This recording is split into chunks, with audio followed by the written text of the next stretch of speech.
Halo, selamat datang di Fit Anime. Kali ini kita akan membahas light novel Skeleton Knight in Another World. Yang menjadi karakter utama kita di sini ialah Arch. Arch tiba-tiba ada di dunia game setelah ia tertidur di depan komputer. Dan video ini merupakan prolog dari volume 1. Mari kita langsung OTW ke ceritanya. Arch tidak tahu di mana saat ini berada atau apa yang sedang dilakukan. Arch saat ini dikelilingi bukit berumput yang membentang. Matahari sudah tinggi di langit, jadi pasti sudah lewat tengah hari.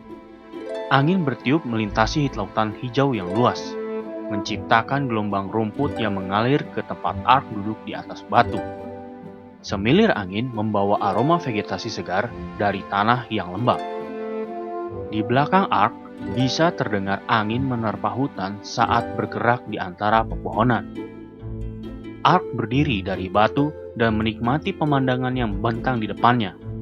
Karena pemandangan seperti ini sulit ditemui di Jepang. Dan saat itulah akhirnya Arch memperhatikan tubuhnya. Arch tertutupi dari kepala hingga kaki dengan baju besi putih keperakan dengan detail aksen biru dan putih yang indah. Baju besi yang menawan itu biasanya disediakan untuk ksatria yang hanya ada di legenda. Jubah hitam pekat seperti malam yang ia kenakan tersapu angin, menyingkapkan lapisan bagian dalam yang sedikit berkilauan, membuatnya tampak seperti langit yang dipenuhi oleh bintang. Di punggung Arch terdapat perisai bundar besar dengan lambang rumit di tengahnya, serta ada sebuah pedang dua tangan dewa yang mengeluarkan aura yang luar biasa. Perlengkapan ini jauh dari penampilan normalnya. Arch tahu setelah bermain game, ia tertidur di depan komputer, dan perlengkapan ini persis seperti karakter yang ia mainkan di game tersebut. Apa-apaan ini? Arch berteriak sekuat tenaga. Ia hanya ingin berteriak walaupun ia tahu tidak ada seorang pun saat ini untuk menjawabnya. Perlahan, ia memiringkan sarung pedang dari punggung ke pinggangnya dan mencabut bilahnya. Pedang tipis seperti pisau, berwarna biru dan bermata dua yang dikelilingi cahaya, ditarik. Bilah yang indah itu bersinar seperti cahaya siang hari. Panjang bilah pedang melebihi 1 meter, membuat senjata itu tampak berat. Kemudian, Arch mengambil posisi berdiri dengan mata pisau sejajar dengan matanya, dan mengayunkan pedang itu ke bawah. Apa-apaan itu? Arch menjerit lagi. Itu sangat ringan. Bobotnya hampir tidak ada. Arch sampai tidak percaya kalau pedang tersebut terbuat dari logam. Arch dengan ringan mengayunkan pedang yang tidak realistis itu untuk mengkonfirmasi beratnya lagi. Lalu, Arch mengayunkan lagi pedang itu dengan satu tangan. Meskipun Arch dilengkapi dengan pelindung tubuh, ia merasa sangat ringan, seolah-olah tidak pakai baju besi sama sekali. Flying Dragon Slash. Sambil mengayunkan pedang, Arch memanggil nama skill dari game tersebut. Sinar cahaya terpancar dari pedang, dan cahaya itu dikirim terbang ke dalam hutan. Tiba-tiba beberapa pohon perlahan jatuh di dalam hutan. Daun-daun pohon berdesir, dan burung-burung dari pohon lainnya terbang ke langit. Gila, apa-apaan itu? Arch berteriak kaget, tapi akhirnya Arch merasa bahwa pikirannya sudah tenang.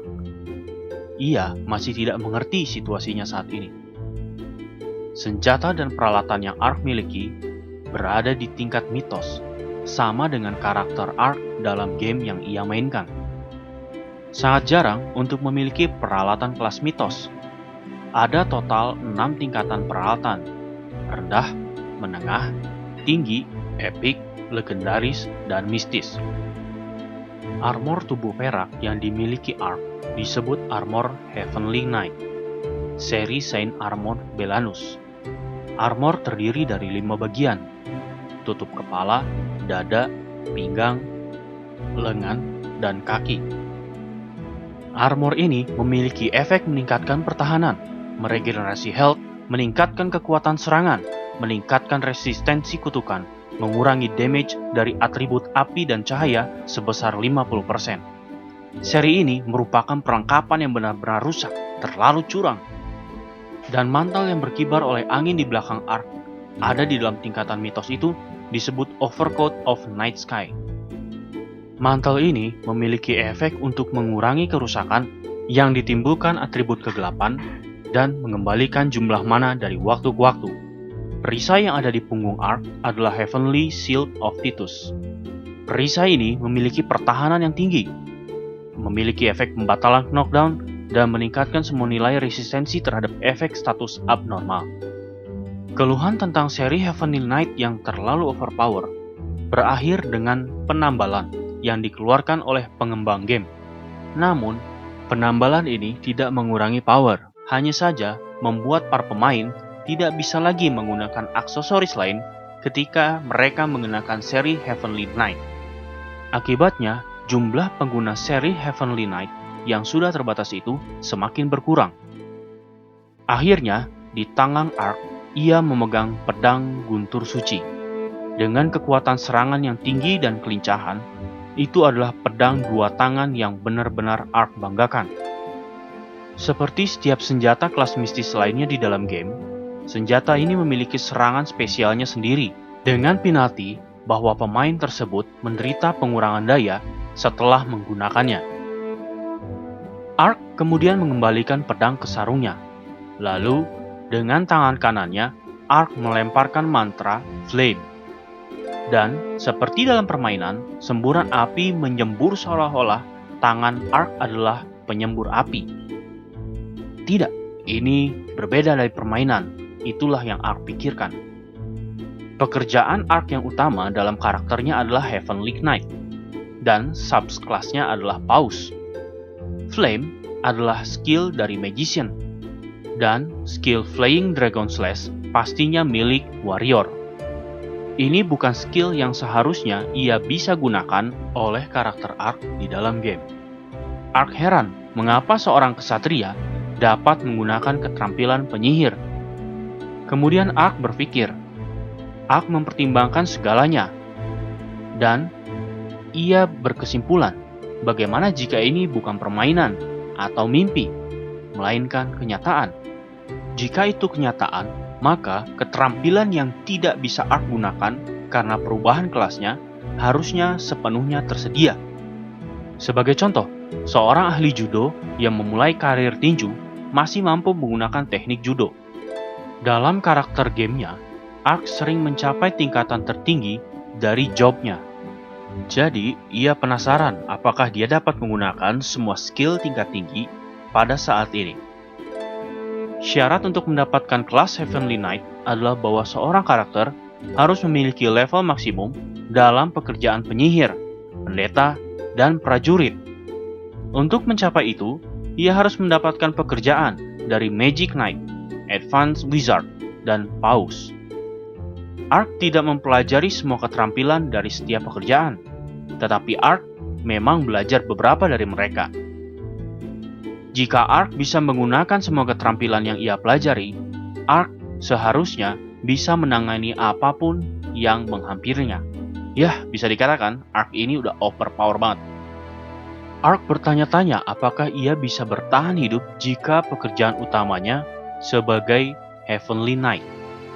Terus terang, beberapa pekerjaan tingkat tinggi tidak dapat benar-benar digunakan, karena hanya ada 4 keterampilan teknik yang tersedia, dan semuanya adalah keterampilan yang mencolok, yang menyebabkan kerusakan area. Jelas, itu adalah kelas yang hanya dimaksudkan untuk memenuhi rasa romansa dari para developer game. Saat ini, Ark bisa menggunakan teknik pedang kesatria surgawi, yang memungkinkan pedang dua tangan dipegang hanya dengan satu tangan. Tetapi, jika ia menggunakan kedua tangannya, itu akan meningkatkan kekuatan serangan Ark. Ark sudah berada di daerah itu untuk sementara waktu. Jika keadaan ini memang nyata, Ark perlu menemukan beberapa orang atau kota dan memikirkan rencana masa depan. Kemudian, Ark mencoba untuk memanggil skill Transfer Gate.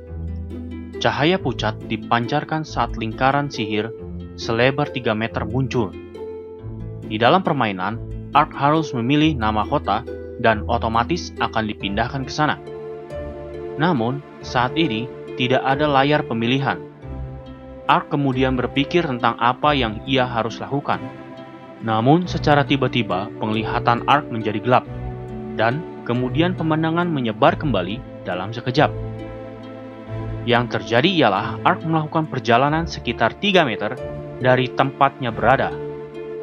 Tampaknya, sihir transfer gate tidak dapat dilakukan dengan benar tanpa ada gambar yang jelas tentang lokasi tujuan. Saat ini, Ark tidak tahu lokasi di dunia ini, dan ia akhirnya menyerah karena tidak dapat berpindah ke tempat lain karena fakta ini. Secara tiba-tiba, Ark terpikir sebuah ide. Ada satu lagi keterampilan untuk bergerak, yaitu Dimensional Step atau langkah dimensi. Di dalam game, skill ini memungkinkan seseorang untuk ke lokasi manapun secara instan dengan sekali klik. Pada tahap awal permainan, itu adalah keterampilan yang memungkinkan pemain untuk melarikan diri dari jangkauan serangan musuh. Tetapi, setelah mencapai level tengah dari permainan, ketika monster dan jangkauan serangan bos memenuhi seluruh layar, itu dianggap sebagai keterampilan yang tidak berguna. Ark berpikir apakah dia dapat menggunakannya saat ini. Kemudian, Ark mengarahkan matanya pada lokasi yang ia tuju dan mengaktifkan langkah dimensi. Pemandangan berubah dalam sekejap. Ketika ia melihat ke belakang, Ark telah berpindah sangat jauh, sekitar 500 meter. Di dalam permainan apapun yang ia lakukan, skill itu hanya bisa membawa Anda ke tepi layar. Tetapi di dalam kenyataan, tampaknya Ark dapat berpindah ke lokasi dimanapun yang berada di dalam garis pandangnya. Dengan waktu pendinginan 1 detik, skill ini dapat dilihat sebagai metode gerakan yang sangat gampang. Jadi, Ark terus menggunakan langkah dimensi untuk memetakan lingkungan sekitar. Ketika hari semakin memudar, Ark melihat sungai besar di depan. Ark mentransfer dirinya ke tepi sungai dan melihat-lihat. Ark berpikir untuk istirahat dan minum air. Sesaat kemudian, ia melepas helmnya. Ketika Ark mendekatkan wajahnya ke air, pada saat itu pikiran Ark menjadi kosong. "Sial!" Ark berteriak. Penglihatan Ark terfokus pada air. Dia melihat dirinya tidak punya mata, bahkan tidak ada hidung atau bahkan daging. Dalam rongga matanya yang gelap, cahaya pucat dari mayat hidup dapat terlihat. Ark kembali menatap pantulan tanpa emosi. Air itu mencerminkan sosok tengkorak baja. Ia benar-benar lupa bahwa jenis avatar yang Ark mainkan ialah tengkorak. Avatar dalam permainan yang biasa akan menjadi humanoid yang dapat disesuaikan dengan referensi seseorang. Tingkat penyesuaiannya sangat luas, bisa membuat peri bertelinga panjang atau bahkan orc. Ada juga avatar khusus yang berbayar. Salah satu avatar khusus adalah badan tengkorak. Terlepas dari harganya, Ark pernah berkata kepada temannya, "Tidak masalah jika saya benar-benar tertutup baju besi." Situasi ini membuat Ark tidak dapat melepas helm di depan umum. Jika Ark melakukannya, ia mungkin dianggap sebagai undead dan menjadi target penaklukan monster. Rencana masa depan Ark pada saat ini baru saja sirna. Tapi Ark bertekad akan hidup dengan tenang dan tidak menonjol. Namun hal itu mustahil. Dengan armor yang cukup mewah, itu sangat menonjol. Di dunia ini, Ark nggak memiliki apapun kecuali baju besi yang ia kenakan. Ark kekurangan semua item di dalam game, dan juga bokeh. Ark harus mengumpulkan uang saat ini. Kemudian, Ark memutuskan untuk mencari kota terdekat. Ark berharap dapat bertemu beberapa orang yang tinggal di ujung sungai. Dengan rencana itu, Ark memakai helmnya kembali dan melanjutkan perjalanan menggunakan Dimensional Step. Demikian untuk video kali ini. Terima kasih bagi yang udah nonton. Jangan lupa like kalau suka dan dislike kalau tidak suka. Silakan subscribe dan berikan komen kalian. Sampai jumpa di video selanjutnya. Terima kasih.